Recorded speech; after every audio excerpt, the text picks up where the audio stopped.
Ohayo minasan, ketemu lagi dengan Iris di channel Animania.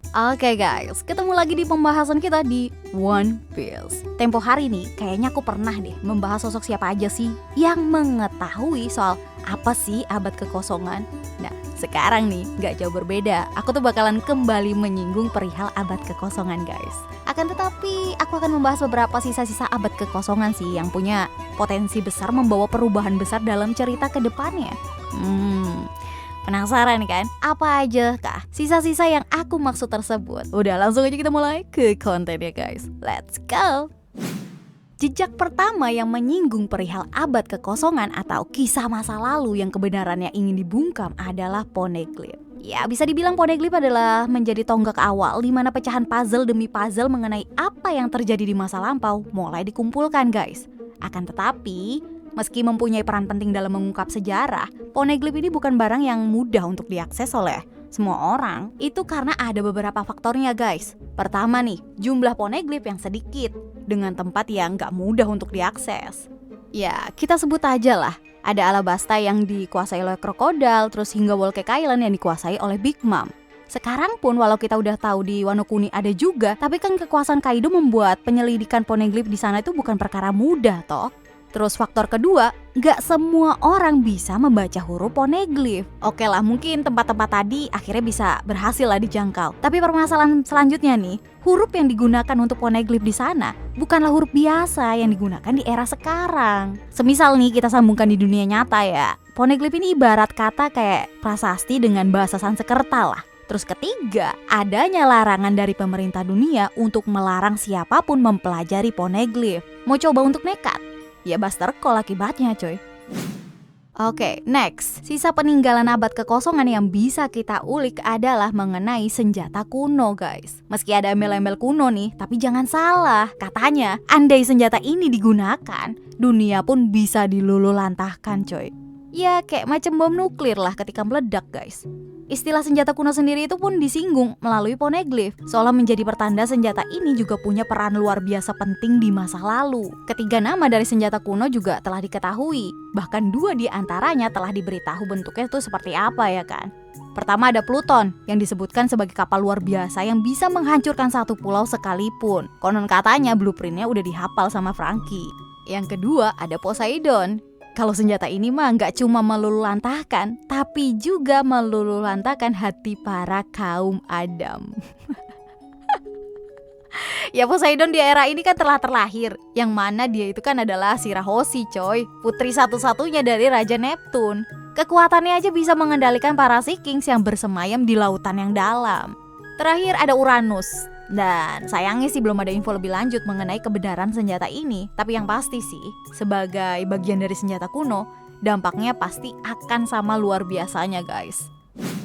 Oke, peninggalan yang menjadi jejak selanjutnya adalah kapal Noah. Sebuah kapal atau mungkin lebih cocok kita sebut sebagai bahtera super duper besar ini guys, sedang tertidur di pulau manusia ikan, yang tepatnya itu di hutan laut, usai kejadian heboh yang menimpanya dekat-dekat ini.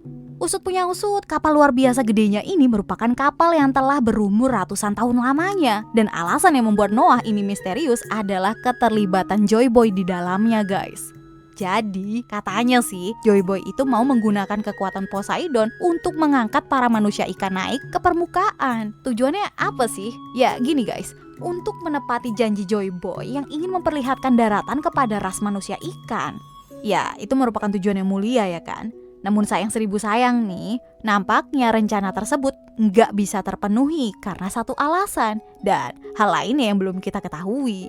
Tapi para manusia ikan itu masih menjaga baik-baik kapal tersebut, mengingat Poseidon yang saat ini tuh telah terlahir. Bukan nggak mungkin di suatu hari nanti guys, kita bisa melihat nih kapal Noah berlayar beneran di lautan. Wow. Oke, lanjut. Masih berkaitan dengan kapal Noah, sisa peninggalan berikutnya yaitu kisah mengenai Joy Boy. Nama Joy Boy sendiri mulai mencuat di Ark Fishman Island guys. Tepatnya setelah Robin membaca Poneglyph di sana dan menanyakan siapa sosok Joy Boy ini dan kenapa dia meminta maaf kepada para makhluk manusia ikan. Disinilah kita mendapat jawaban bahwa Joy Boy adalah sosok yang hidup 800 hingga 900 tahun yang lalu guys, alias bertepatan dengan kisaran waktu abad kekosongan itu ada. Adapun alasan permintaan maafnya adalah kegagalan Joy Boy untuk memenuhi janji untuk membawa para manusia ikan naik ke permukaan. Tapi di sini guys, Joy Boy itu cukup optimis kalau suatu hari nanti akan ada orang yang akan melanjutkan janjinya. Dari sinilah kisah Joy Boy satu persatu mulai berkembang. Misalnya ya, soal gimana dia menjadi pelaku dalam kisah abad kekosongan yang kaya akan misteri. Hingga yang paling fenomenal, tentunya bagaimana dia menyisakan harta-hartanya yang sangat berharga yang disebut sebagai One Piece ke suatu pulau yang sangat sulit untuk ditemukan. Dan baru Roger lah beserta kawan-kawan yang berhasil menemukannya. Dan disinilah kita rasanya tuh kayak dibuat penasaran setengah mati ya kan. Karena tertawanya Roger itu diiringi perkataan yang menggambarkan betapa inginnya Roger itu hidup seera dengan Joy Boy. Maka dari itu, pulau misterius ini kemudian diberi nama Lovedale. Ya bisa dibilang Joy Boy ini adalah aktor utama pada kisah masa lalu di abad kekosongan guys.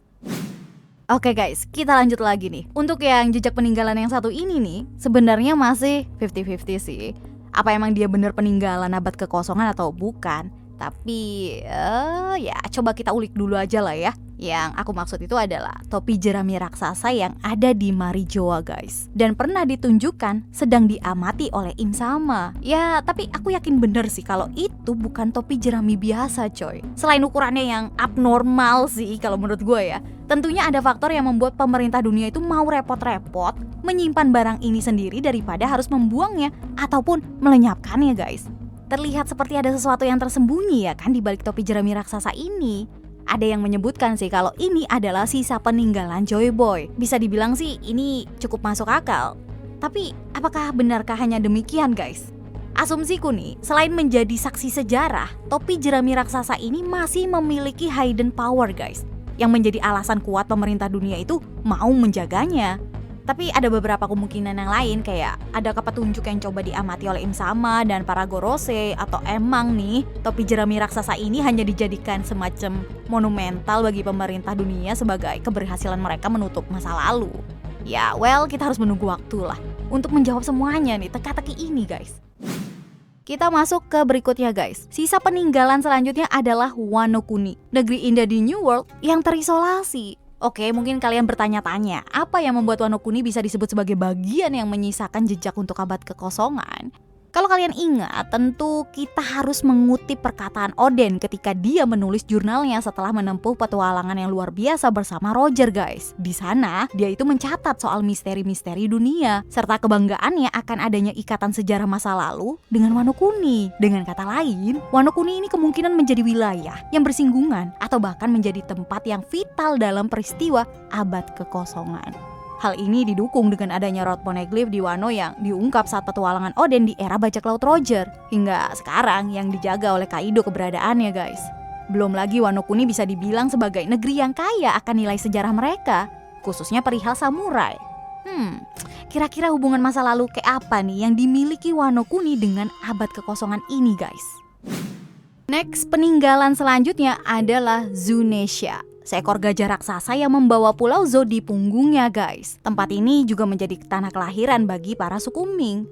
Rupanya Zunesha terus berjalan di lautan sambil membawa pulau ini dalam kurun waktu yang sangat lama dengan tujuan yang masih jadi tanda tanya.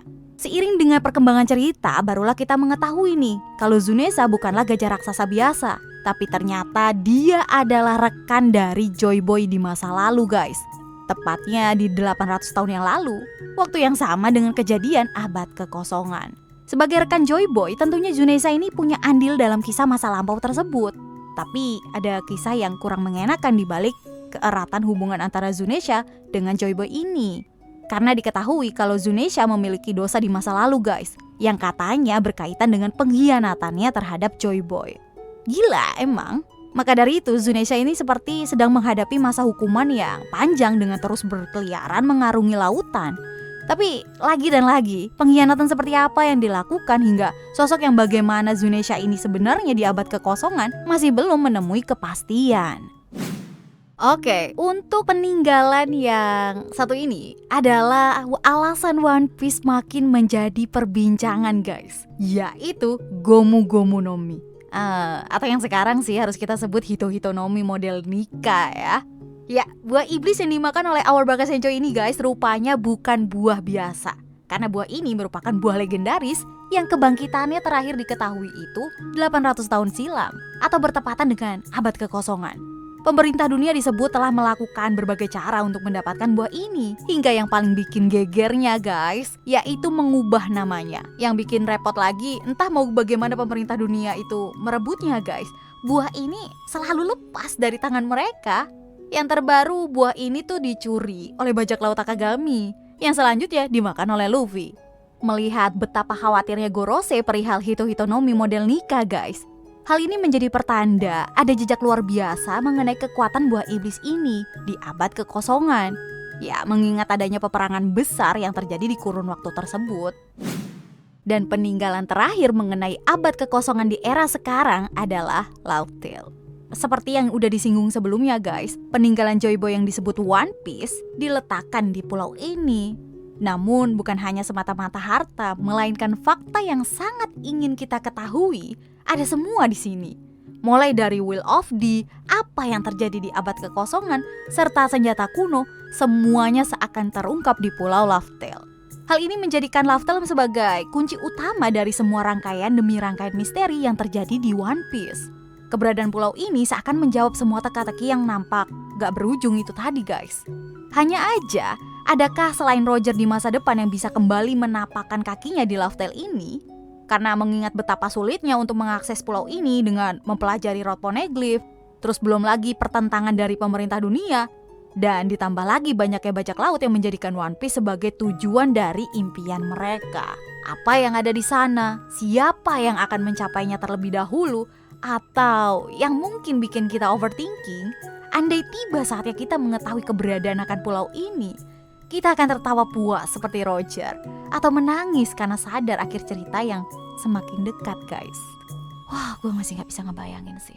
Well, biarlah diri kita di masa depan yang mengetahuinya. Semoga umur kita panjang ya untuk mengetahui ending dari One Piece guys.